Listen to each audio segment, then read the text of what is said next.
Hey, guess what? I finally am understanding what letting go means and what it actually entails. And most of all, how it feels. What it feels like. I've been told, and everyone who tells you either like it could be a therapist, a spiritual guru, personal health person on YouTube, they all say the key to healing your trauma, to getting over your breakup, to doing all this shit is to let go. And I think it sounds so elusive and weird to just tell you to let go. Because a lot of us take that as like, oh, just move on and be confident, right? And it's like, yeah, but that doesn't really take care of all these leftover feelings, all these leftover trauma responses. My body remembers this trauma. How does my body let go when my mind is trying to make it let go? Well, okay, listen to the rest of this podcast and you'll find out. Hello, welcome back to my podcast. Oh, I said that weird. Okay, welcome back to my podcast. I don't know if I like that voice better. But anyway, my name is Arielle. I no longer repeat all of the other, weird, interesting things that I am.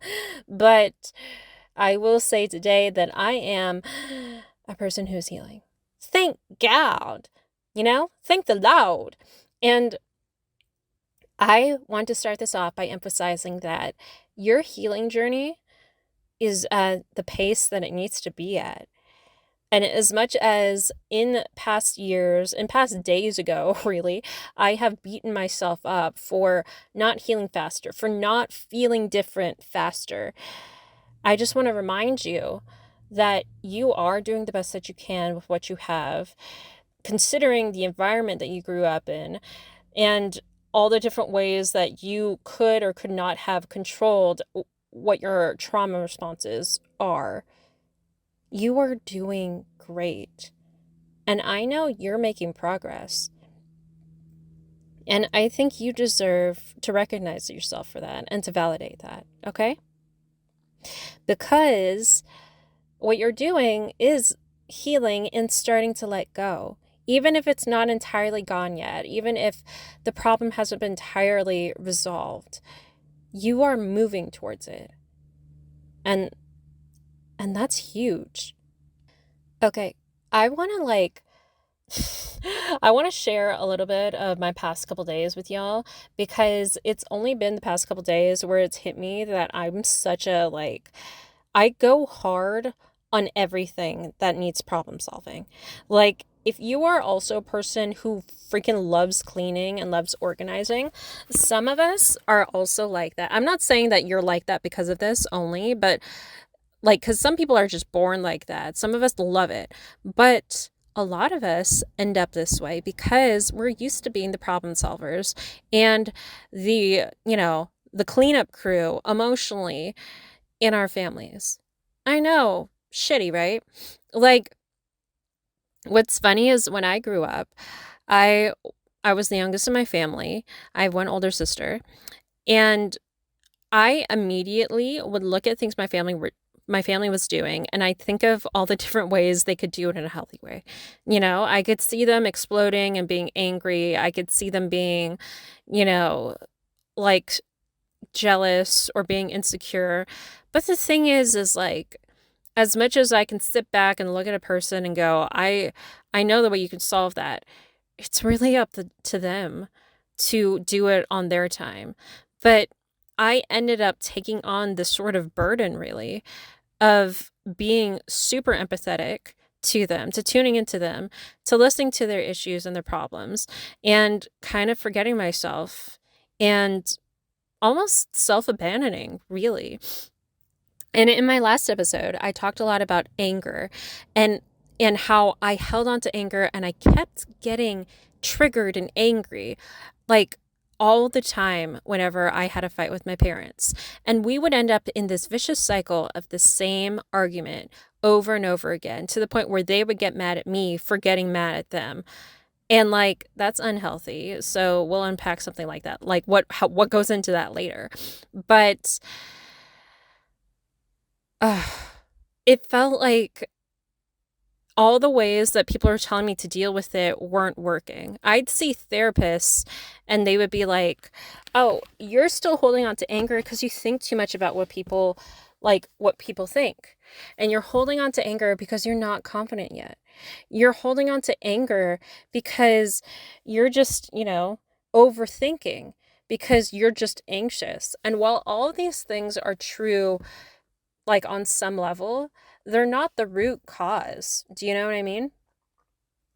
The reason why I held on to anger, the reason why I kept my body tense and in these unhealthy habits, the reason why I developed all these health issues from all these unhealthy habits were mostly because I wasn't letting myself really listen and understand those feelings. Because my body manifested this trauma as a lot of tension and a lot of sort of health issues and a lot of blocking, really. I can tell that the energy was mostly not flowing, if that makes sense. And so I took that a step further. The energy is not flowing, and also my feelings weren't being fully felt. And so they're being rigid and they were compartmentalized and they're put away, but they were festering in me, you know? And unfelt feelings aren't going to be resolved on their own. They can be masked by confidence, but they're still under there. And they still are the reason why you have trauma responses, basically. And in a recent fight with my family, and in my last episode, I talked a lot about how it hit me that, sure, I was always trying to prove myself, but also I was always paying more attention to, they need to understand what I mean. They need to understand my feelings. They have to feel my feelings. And there was a step missing where I wasn't truly feeling them first. That doesn't mean that doesn't take away from the fact that they should be empathetic if we're in a healthy relationship. But if they aren't, who's left to feel my feelings? Me. And if we put so much emphasis on being angry at other people, we take away energy from ourselves. And we don't we don't dig in and feel into our bodies first. And so, again, I self-abandoned a lot whenever I was in a fight with my parents or my sister, and I emotionally responded all the time. And I didn't come back to my body. I left it and kept emphasizing to them to love me, to understand me, to feel with me. But as much as those things are true, I had to learn first how to let the anger, how to let the sadness, the depression be felt fully and understood and validated by me. So that was the first step, really. Like, I would see therapists and I tell them, I don't want to be confident yet because I want to be sad, actually. Isn't that weird? I would tell my therapist, I went through a couple different therapists, and they would automatically want to solve my problems. And I'd be like, no, I need to sit with this. It's kind of like when you're in a fight with another person and and they're just like, okay, I want to solve all your problems. When all you really wanted was for them to hear out your venting and to be there with you. And that's another part of it. Not only do you need to validate your feelings, you need to nurture them.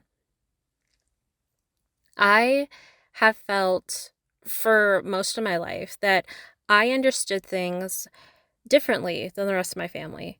I mean, and right now I call that being an empath, but really I just had a different perspective that often got shot down by people who just didn't understand. And again, I kept pushing them to understand when I just didn't sit and understand myself first. So, in order to really process your feelings, I think you get to stop stopping yourself from feeling them. I could tell I wanted to sing for the longest time, for many years, and it's like my voice was literally stuck in some ways. Like my shoulders, my head, neck, and like everything was tense. And it was like I was literally protecting myself. I was blocking myself from expressing fully.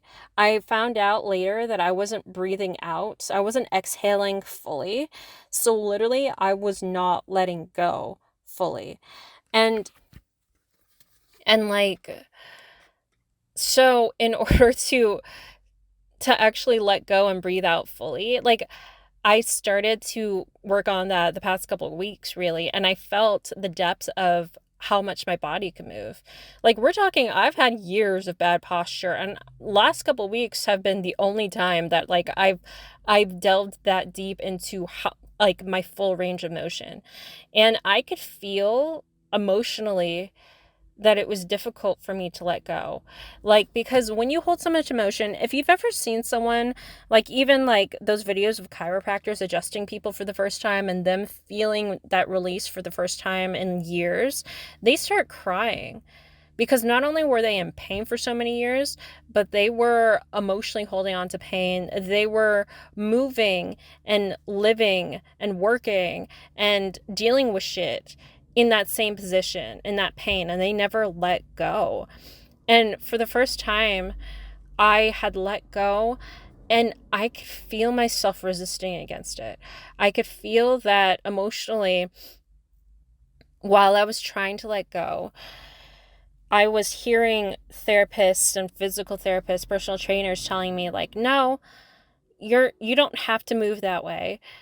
You're just overthinking it." I could hear people telling me, "You're just anxious," or "This isn't right. Your feelings aren't valid." And for a couple of seconds, every time I try to release my body physically, I would have this emotional block come up, and I'd want to sit there and argue and get mad. It was like I could feel my emotions coming out and wanting to be released, and it was all this anger.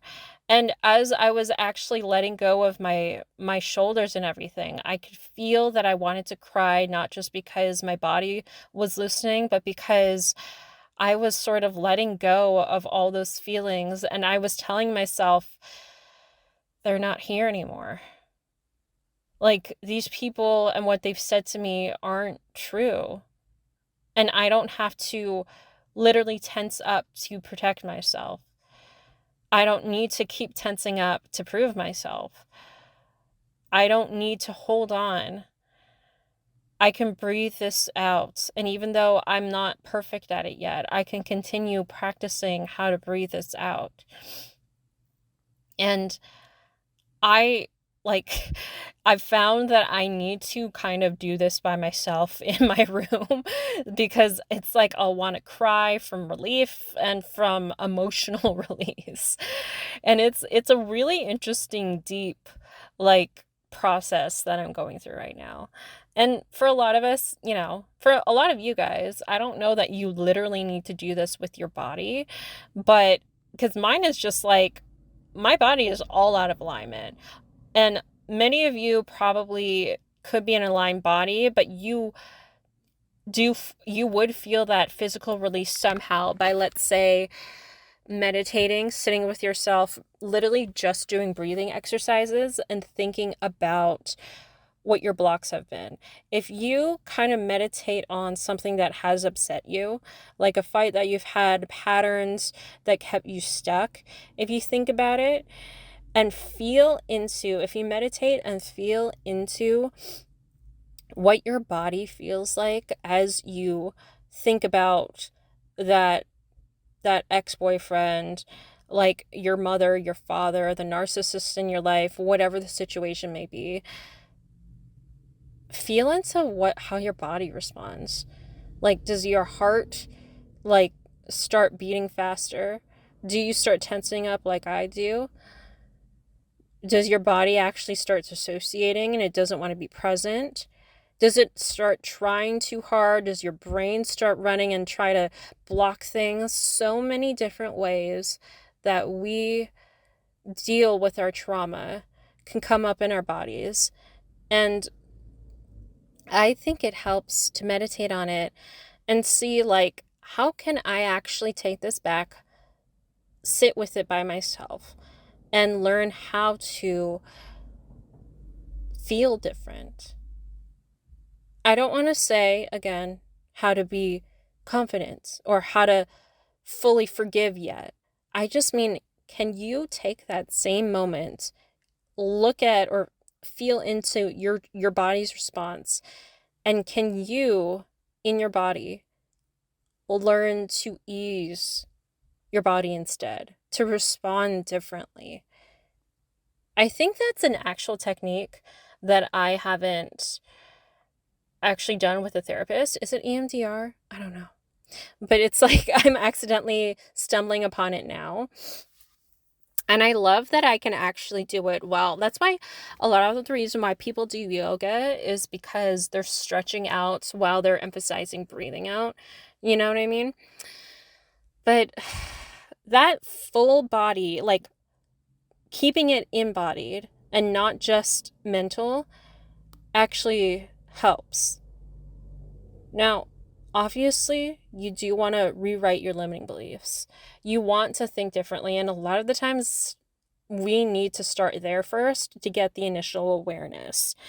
But I want to say, those of us who are empaths, we already think deeply.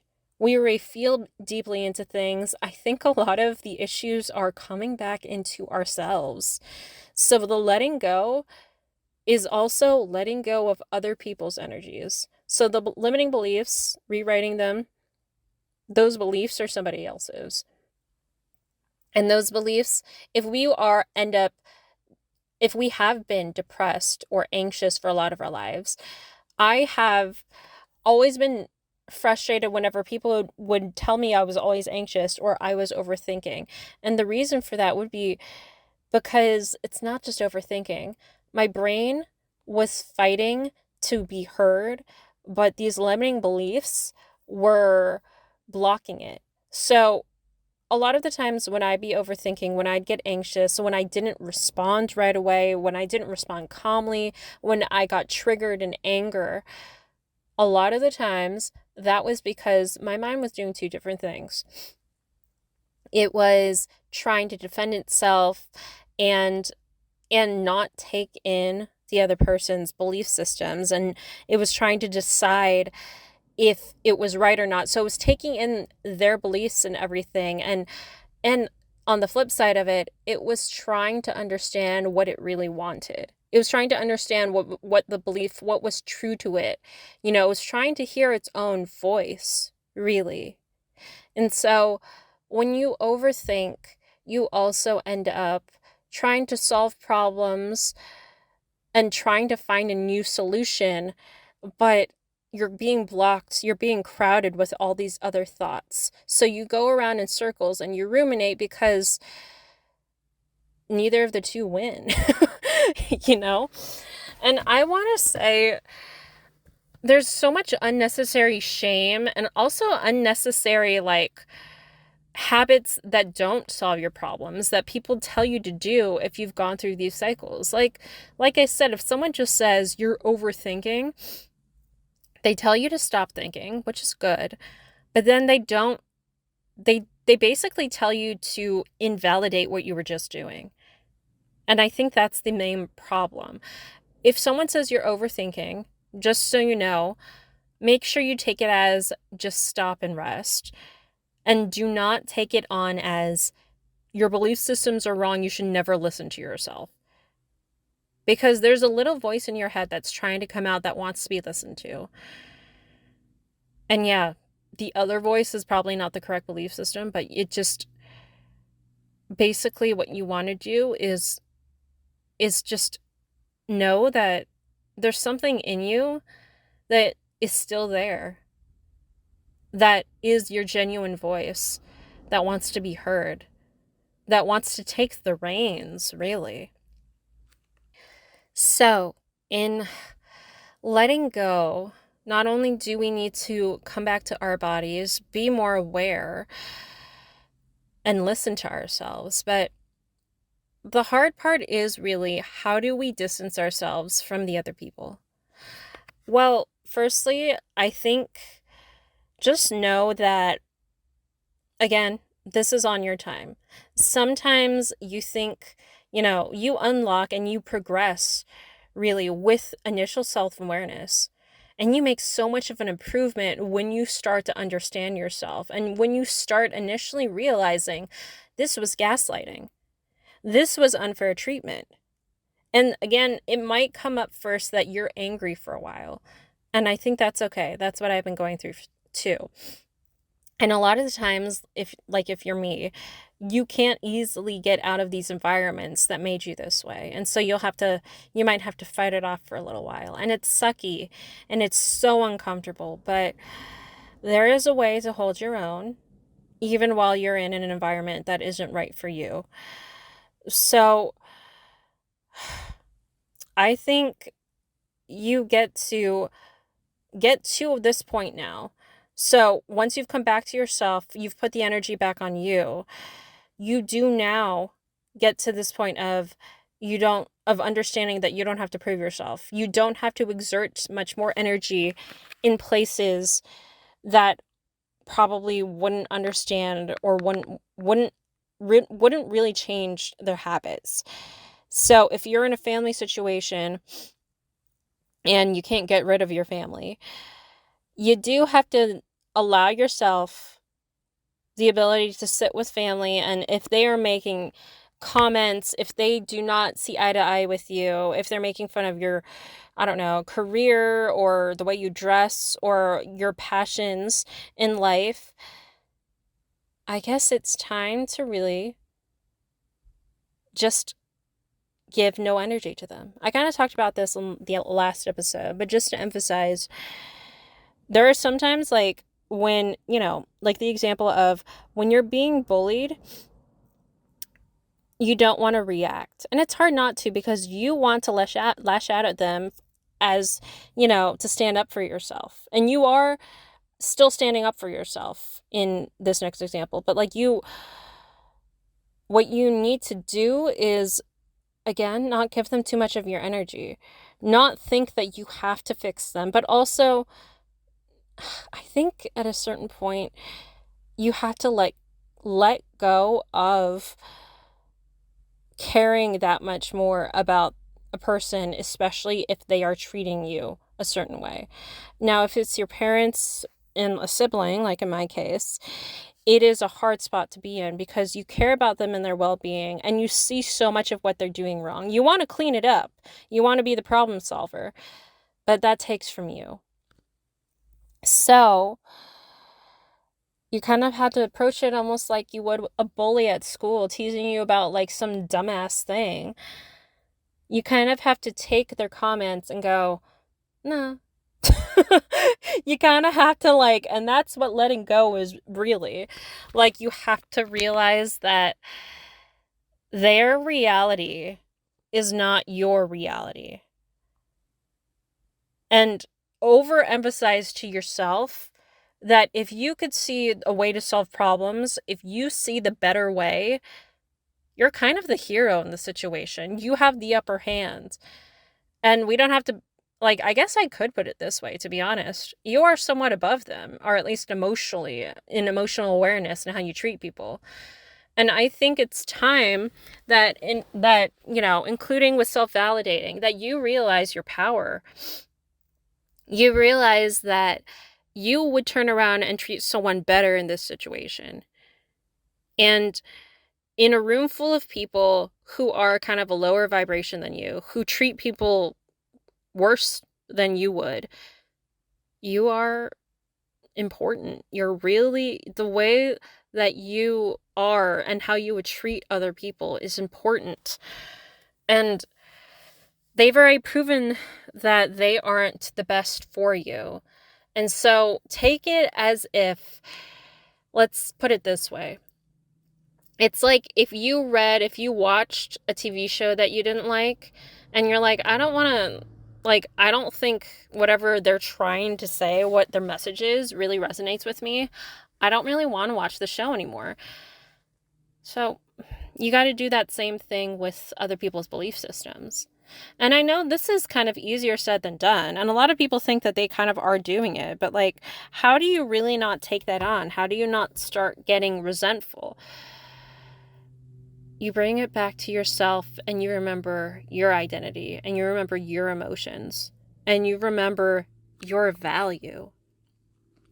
If you are the only one in your family, for example, who does not treat people badly for their financial status, if you're mostly the person who helps, if you're the one that tries to listen to everyone's emotions, you are the game changer, okay? You are the one solving the family trauma by understanding that you have to treat people differently. And your purpose in life is probably being this person. Those of us who are empaths, who have felt underappreciated, who are now resentful of people, who probably may have had bouts of depression and wanting to give up on people multiple times, like me, we're actually the heroes in this story. Not just because we were put down, not just because we faced adversity, but because we have this super emotional awareness that can solve problems, that can help other people.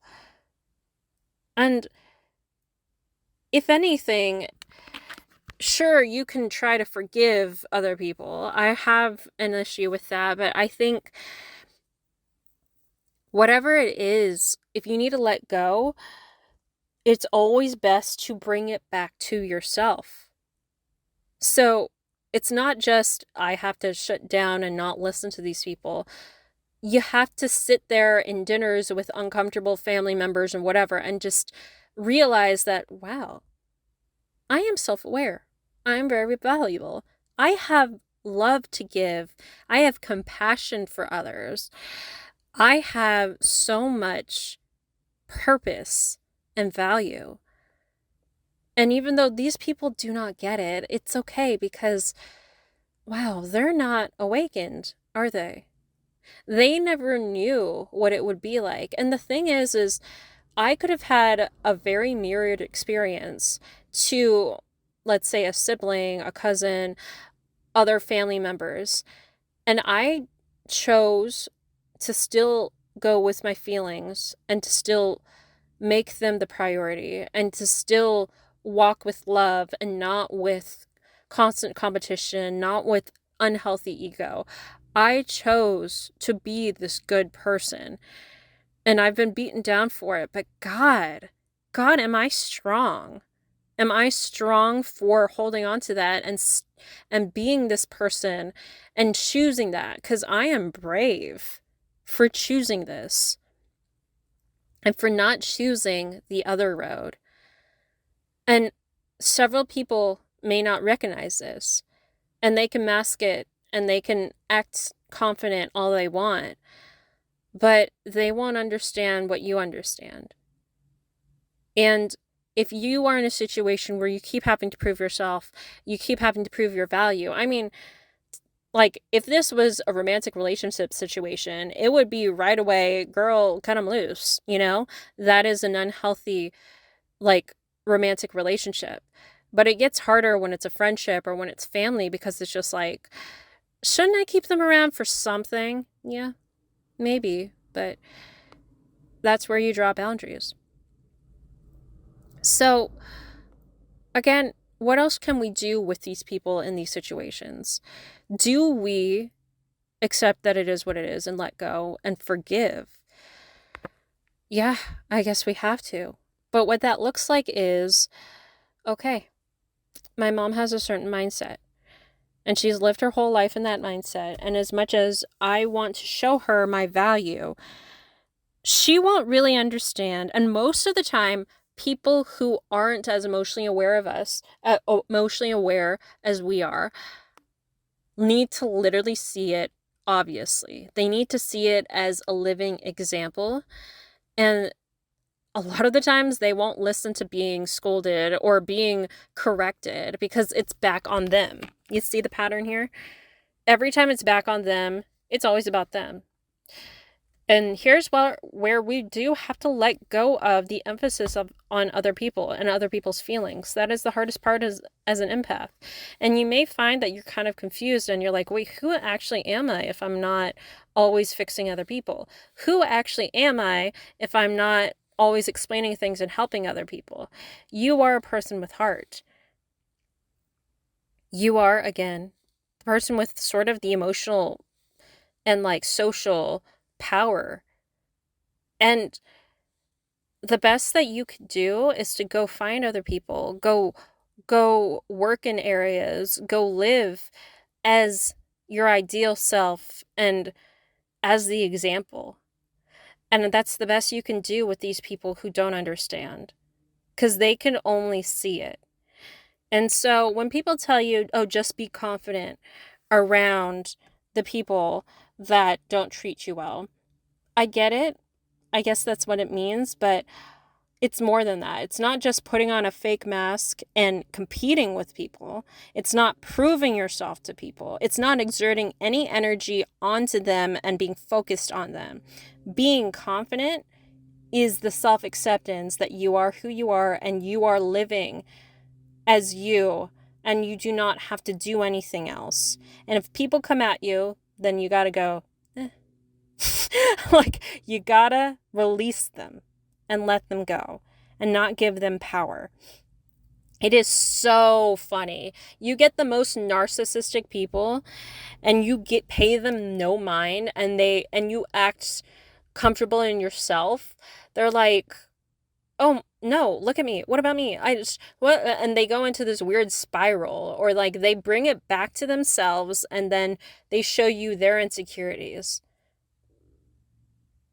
And you know what else is funny? Like, as I have been going through this stage of like actually learning how to hold my own and to emit my own frequency and energy, I have health-wise been unlocking more and more areas of ways I can cleanse myself and heal. Like, this might be kind of TMI, but okay, a lot of my digestive issues have turned into what's called like toxic mold. I know that's gross, but we all kind of have mold in our bodies, so it's not like abnormal. But there can be an overgrowth of it if your digestive system is out of whack, and it can cause other things. And there are other things like biofilms, and there's ways that block like healthy mechanisms in your body, and things overgrow, and they literally call it toxic mold or toxic pathogens or whatever, and like toxic toxins, obviously. And so at this point I'm literally having to cleanse the toxins out of my body, and to me that feels like it's literally telling me you have to let go of all the toxic belief systems and the people and the energy that are just like I don't know, that are just molding and like infecting you. And you got to cleanse them out. So I have been. And it's like my mental state and everything has been better because all that stuff clogs you and like creates brain fog, which is so funny as a metaphor, that like it also affects your mood. It gets you like sad or mean or depressed or whatever. And like now I feel like my mood is better. I'm letting go of people, and my body is literally letting go. It's so weird how that is all kind of coming together. So right now, I do feel like I'm going through a renewal, like I'm cleansing. And I've gone through different stages of this. Again, sometimes it starts with just awareness, and then you can go into embodiment and living as you and emitting your own frequency. And then you'll start being able to hold your own around other people and let them go. But right now, I'm trying to nurture me and my body and my feelings. And I think sometimes it can feel lonely because while you're refocusing on yourself, you don't know exactly how to relate to other people in your new self yet. And so, because you may have had all these other habits of knowing how to overly care about other people, tune into them, try to impress them, only listen to them, and abandon yourself. And it can be a weird, uncomfortable process to learn how to keep up your boundaries and also how to listen to yourself. But keep at it because you are starting to do it. And as I step into who I am I'm literally becoming more grounded in who I am and my voice. So the next episode, I'm going to talk a lot more about how I've been finding my singing voice again, and I've been writing more, and literally I feel like I'm listening to myself and my inner creator, and I'm learning how I can create my own reality, how I can sing better, how I can listen to myself more, what my feelings are, what I can manifest. There's this whole blank canvas and this whole new, blank slate, really, in my life, where I now get to be the person who creates the environment. I get to be the person who does set a stage for how people interact with each other. And I get to set the bar for what is and is not acceptable. And it's so exciting. All right, but that'll be next time. But for now, it's the process. And you are doing so well. Okay, peace and love. Stay well. Bye-bye.